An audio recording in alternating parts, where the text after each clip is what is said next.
नबी पाक अल्लाह सलाम ने फरमाया, मेरी सारी उम्मत जन्नत में जाएगी सिवाय इनकार करने वालों के।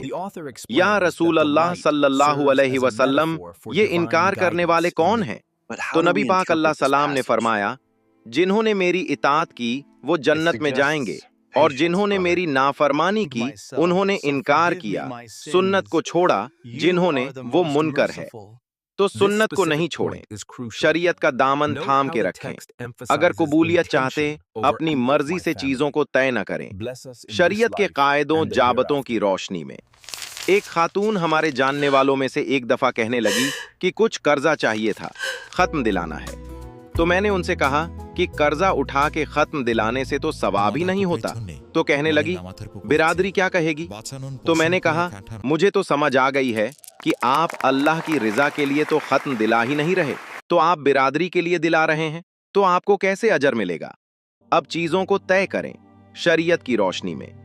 हुजूर के दरवाजे नूर पर सहाबा गए, जाके पाक माओं से पूछा, उम्महातुल मोमिनीन से, कि नबी पाक सल्लल्लाहु अलैहि वसल्लम की इबादत का तरीका बताएं।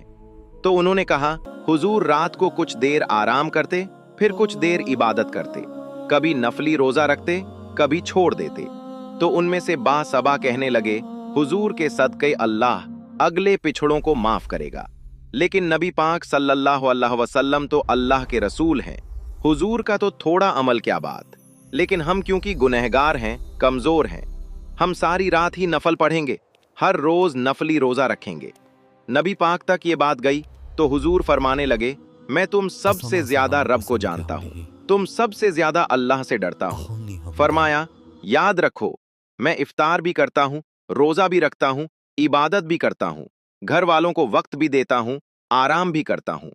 तो शरीयत के जाबतों के मुताबिक आप इबादत करेंगे तो कबूल होगी। अपनी मर्जी से चीजें तय करने से कबूलियत नसीब नहीं होती। ये तो अल्लाह रसूल ने बना के दिए हैं।